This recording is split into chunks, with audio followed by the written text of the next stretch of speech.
Il existe des histoires qui paraissent si incroyables qu'elles donnent envie d'écouter jusqu'au bout sans même s'en rendre compte. Parmi elles, celle du diamant se distingue comme un voyage fascinant où la nature et l'humanité se rencontrent. Chaque pierre précieuse n'est pas seulement un bijou brillant posé sur une bague ou exposé dans une vitrine, elle est la trace d'un parcours qui commence il y a des milliards d'années au plus profond de la planète. En découvrant ensemble cette aventure unique, vous allez comprendre pourquoi ce minéral est devenu bien plus qu'un objet de luxe. Et croyez-moi, ce que vous allez entendre mérite d'être suivi jusqu'à la toute fin. Le prix le plus élevé jamais payé pour un diamant dépasse les 71 millions de dollars. Avec une telle somme, il serait possible d'acheter plus de 10 villas de luxe, des maisons réservées à une élite mondiale. Pourtant, ce n'est pas uniquement le prix qui rend cette gemme si extraordinaire. C'est sa formation exceptionnelle, sa dureté presque inégalée et son histoire profondément liée à celle de l'humanité. Un diamant est né dans des conditions que peu de choses sur Terre pourraient supporter. Enfoui à plus de 200 km sous la croûte terrestre, dans une zone appelée le manteau, le carbone subit des pressions et des températures si extrêmes que sa structure se transforme pour donner naissance à l'un des matériaux les plus solides que nous connaissions. Il faut comprendre que sans cette combinaison rare de pression et de chaleur, le carbone ne devient pas un diamant, mais se change simplement en graphite, la matière tendre des crayons. C'est ce caractère rare qui donne toute sa valeur à la pierre. Après des millions d'années passées enfouies, certains diamants ont été poussés vers la surface par d'anciennes éruptions volcaniques. Ils se retrouvent piégés dans des roches particulières, appelées kimberlites. C'est à partir de là que l'homme commence sa quête, cherchant dans la terre les trésors formés bien avant l'apparition de notre propre espèce. Mais avant d'aller plus loin, prenez une seconde pour faire un geste simple qui peut changer énormément de choses. Appuyez sur le bouton « Abonnez-vous » et activez la cloche de notification. Pourquoi ? Parce que ce que vous allez découvrir ici est seulement une partie de ce voyage extraordinaire. Et en vous abonnant, vous serez certain de ne rien manquer des prochaines histoires toutes aussi passionnantes. Maintenant que cela est dit, reprenons notre voyage au cœur du diamant. L'exploration commence bien avant le premier coup de pioche. Des géologues utilisent des satellites, des capteurs de gravité et des instruments magnétiques pour détecter les anomalies qui pourraient indiquer la présence de gisements. Parfois, un simple fragment de kimberlite trouvé dans des sédiments suffit pour déclencher une expédition entière. Quand un site est confirmé, d'immenses mines à ciel ouvert sont creusées, dessinant d'énormes spirales dans le sol qui peuvent descendre à plusieurs centaines de mètres. Dans d'autres cas, lorsque les diamants se trouvent trop profondément, des mines souterraines sont construites. Ces galeries plongent jusqu'à 800 mètres sous terre, là où la chaleur et l'humidité rendent le travail encore plus difficile. Et pourtant, tout cela n'est fait que pour quelques pierres minuscules. En moyenne, il faut traiter plus de 250 tonnes de roches pour obtenir un seul carat, une pierre à peine plus grande que la pointe d'un crayon. Après les explosions qui brisent la roche, les blocs sont transportés vers des concasseurs gigantesques capables de broyer même le granit. Mais attention, malgré leur dureté, les diamants sont aussi fragiles. Un choc mal placé peut les réduire en éclats inutilisables. C'est pourquoi la force de broyage doit être réglée avec une précision extrême. Une fois les blocs réduits en fragments, vient l'étape du lavage. De grandes machines tournantes, des jets d'eau à haute pression et des tamis vibrants nettoient les débris de boue et de poussière. Le matériau obtenu est appelé minerai concentré. C'est là que la technologie moderne intervient. Des scanners à rayons X détectent l'éclat unique que les diamants émettent lorsqu'ils sont exposés. En une fraction de seconde, un souffle d'air comprimé expulse la pierre précieuse du reste du flux. Ce procédé permet de récupérer les gemmes avec une précision incroyable et presque sans perte. Vient alors l'étape du tri. Les diamants bruts sont classés selon leur taille, leur forme, leur clarté et leur couleur. Certains iront enrichir des bijoux luxueux, d'autres, moins parfaits, seront utilisés dans des outils industriels où seule leur dureté compte. Mais pour ceux destinés à devenir des joyaux, le voyage continue. Chaque pierre est analysée grâce à des scanners 3D qui révèlent ses imperfections internes et sa manière de réfléchir la lumière. Des logiciels spécialisés calculent alors la meilleure façon de tailler la pierre.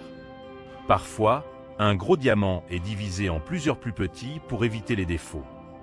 D'autres, rares et purs, sont laissés intacts pour devenir des pièces uniques. La découpe commence avec des lasers puissants, capable de séparer la pierre le long de ses lignes les plus fragiles sans la briser. Ensuite, des artisans utilisent des roues recouvertes de poudre de diamant pour polir chaque facette. Seul un diamant peut polir un diamant. Chaque angle, chaque surface doit être calculée avec une rigueur mathématique, car c'est la géométrie parfaite des facettes qui crée le fameux éclat. Le processus peut durer des semaines entières, mais le résultat est un joyau qui brille avec une intensité que rien ne peut imiter. Une fois poli, le diamant part dans des laboratoires spécialisés comme le GIA ou l'IGI.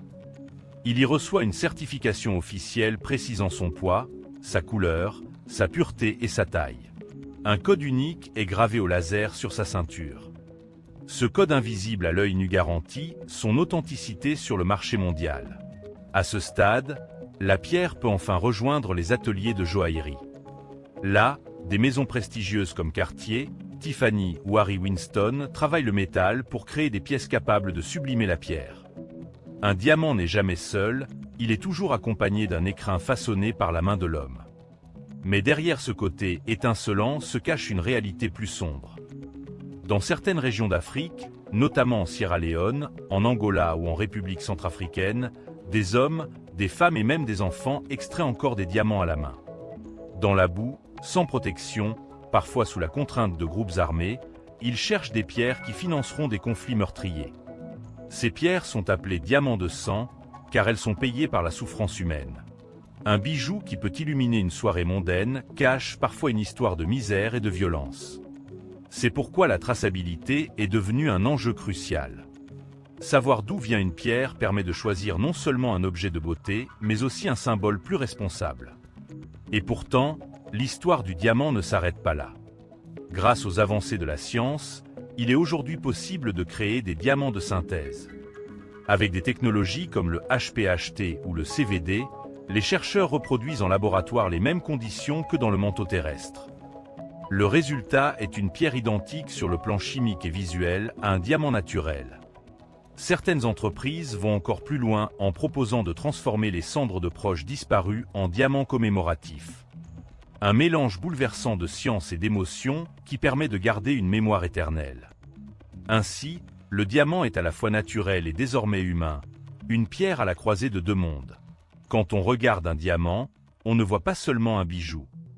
On contemple une histoire, celle de la Terre, celle de l'humanité, celle d'un symbole que nous avons nous-mêmes chargé de signification. Un tournant décisif a eu lieu en 1947 quand la société de Beers lança la célèbre phrase « A diamond is forever ». Ce slogan ne fut pas seulement une réussite marketing, il transforma la perception mondiale du diamant. Depuis, offrir une bague ornée d'un diamant est devenu un rituel universel associé à l'amour éternel. Des générations entières ont grandi avec cette idée qu'un diamant n'était pas seulement une pierre mais une promesse.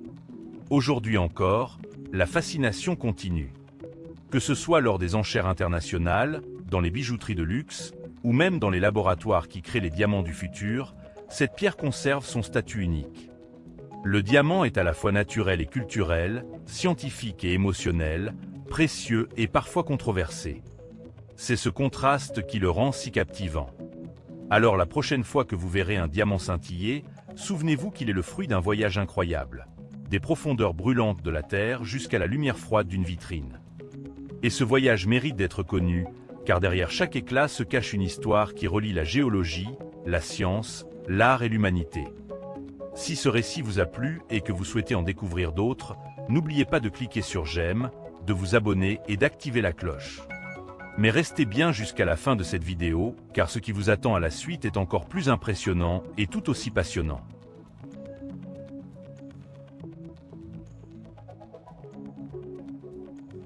Chaque année, l'industrie du verre transforme des montagnes de sable en plus de 150 millions de tonnes de produits cristallins. Imagine une ville entière, construite uniquement avec le verre produit en une seule année. Des fenêtres qui isolent du monde extérieur et inondent nos espaces de lumière naturelle. Des fibres optiques qui transportent les données à la vitesse de la lumière. Le verre, c'est un pilier discret mais fondamental de notre civilisation moderne. Mais comment parvient-on à transformer du sable en objet aussi pur, résistant et polyvalent ? Aujourd'hui, on part à la découverte d'une usine de verre où la science et l'ingéniosité s'unissent pour transformer l'ordinaire en extraordinaire.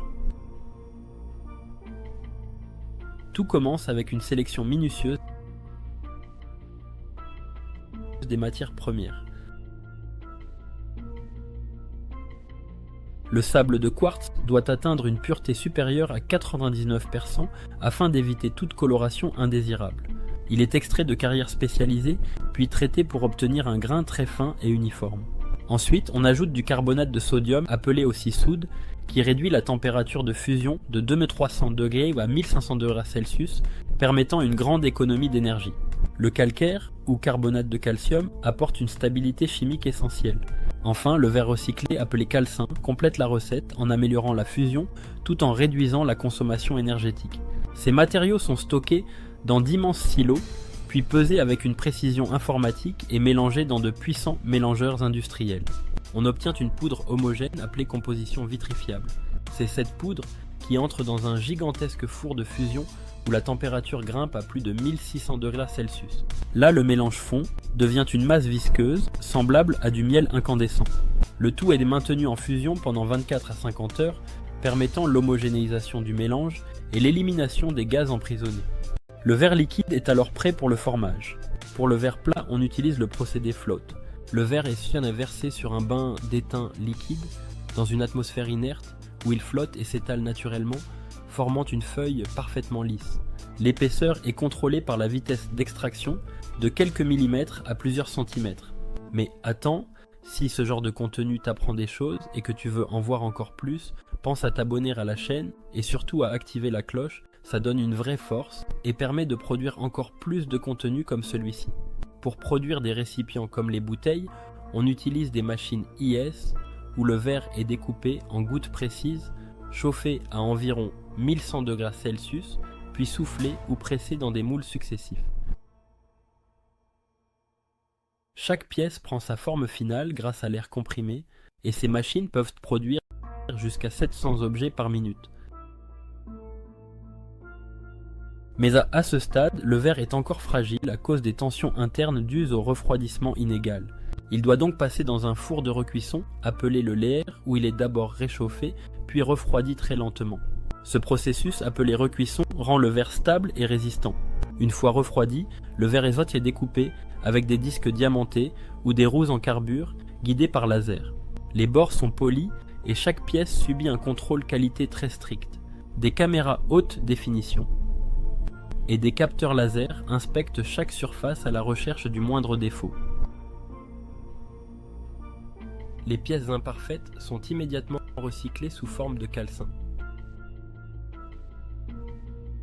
Certains verres sont ensuite trempés, un traitement thermique qui les rend jusqu'à 5 fois plus résistants, idéal pour les douches, les tables ou les vitres latérales des voitures. D'autres sont recouverts de couches métalliques pour produire des miroirs ou du verre qui réfléchit la chaleur solaire. Et voilà, c'est ainsi que de simples grains de sable deviennent des objets technologiques et architecturaux. Des bouteilles modestes, aux façades vitrées, des gratte-ciel, le verre incarne notre génie industriel. Mais sa force ultime, c'est sa capacité à être recyclé à l'infini, sans perdre sa pureté ni ses propriétés. Chaque fois que tu jettes une bouteille dans un conteneur, tu participes à un cycle vertueux qui économise des ressources, réduit de 30% la consommation d'énergie et diminue les émissions de gaz à effet de serre. Le verre, ce n'est pas juste un matériau, c'est un exemple éclatant de durabilité. Alors la prochaine fois que tu tiens un objet en verre, prends un instant pour penser à son incroyable voyage.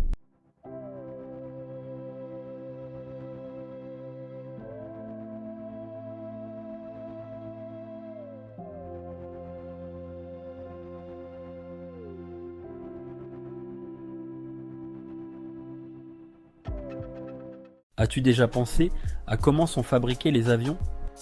Ce sont parmi les machines les plus complexes jamais créées et leur processus de fabrication est un véritable exploit d'ingénierie. Les avions ont révolutionné les transports, le commerce et même la guerre, permettant le déplacement rapide de personnes et de marchandises à travers le monde en quelques heures. Dans cette vidéo, nous allons plonger dans le processus de fabrication des avions et explorer comment ils sont conçus, construits et testés. Tu sais sans doute que le premier avion a été inventé il y a plus d'un siècle par les frères Wright. Depuis, les avions ont énormément évolué, tout comme la technologie et les matériaux utilisés pour les fabriquer.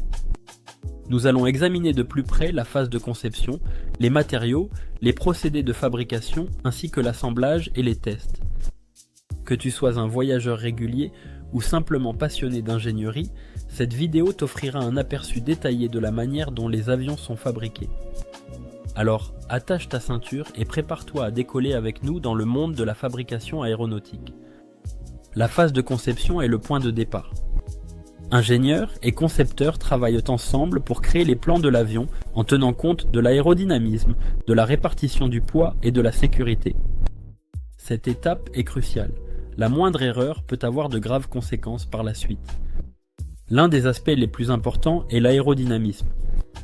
Les ingénieurs utilisent des simulations informatiques et des souffleries pour tester et améliorer le design afin que l'avion vole de manière efficace et sûre. Ils doivent aussi prendre en compte le poids, l'équilibre, l'emplacement des moteurs et les matériaux utilisés. Des modèles célèbres, comme le Boeing 747 ou l'Airbus A380, se distinguent par des caractéristiques uniques. Le 747 possède une bosse emblématique sur le pont supérieur, tandis que l'A380 a 2 ponts complets, offrant plus de sièges et réduisant le bruit pour les passagers. D'ailleurs, si tu trouves ce contenu intéressant, pense à liker la vidéo, t'abonner à la chaîne et activer la cloche pour ne rien rater des prochaines explorations technologiques. Les avancées en informatique ont révolutionné la conception, permettant une modélisation 3D précise grâce à des logiciels de CAO. Ces modèles sont testés virtuellement avant toute construction physique. En résumé, cette phase permet de créer les plans détaillés qui serviront de base pour le reste du processus de fabrication. Une fois les plans finalisés, la fabrication peut commencer. Les matériaux utilisés doivent être solides, légers et résistants à des conditions extrêmes, comme l'altitude ou les variations de température. Parmi les matériaux courants, aluminium, titane, composites en fibre de carbone et alliages à haute résistance. Le processus de fabrication diffère selon les composants fuselage aile moteur, train d'atterrissage et les matériaux utilisés. Par exemple, les ailes peuvent être créées par extrusion d'aluminium ou à partir de composites de fibres de carbone durcies dans des moules. Une avancée majeure a été l'introduction de la robotique et de l'automatisation. Les robots effectuent des tâches répétitives avec précision, comme percer et poser des milliers de rivets sur le fuselage.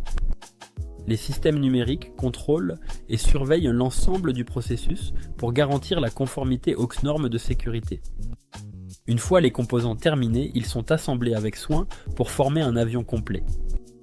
Le processus d'assemblage est assez complexe. Le fuselage est la base à laquelle on fixe les ailes, les moteurs, le train d'atterrissage ainsi que les systèmes électriques et hydrauliques. Pendant l'assemblage, des tests de sécurité sont effectués pour s'assurer que tout est conforme. Les ailes doivent être parfaitement alignées, les commandes de vol fonctionnelles, le train d'atterrissage capable de résister aux contraintes et les moteurs suffisamment puissants. Une fois l'avion assemblé, il subit des essais en vol qui simulent différentes conditions décollage, croisière, atterrissage. Des données sont collectées pour repérer les éventuels problèmes et améliorer le design ou la fabrication. La fabrication des avions est un processus précis, exigeant et hautement technologique. Grâce aux progrès en matériaux, en robotique et en systèmes numériques, les avions sont devenus plus sûrs, plus efficaces et plus durables. Chaque étape, de la conception au test en vol, est soumise à des contrôles rigoureux pour garantir des performances optimales. Et avec l'évolution constante des technologies, les avions de demain seront encore plus performants et respectueux de l'environnement.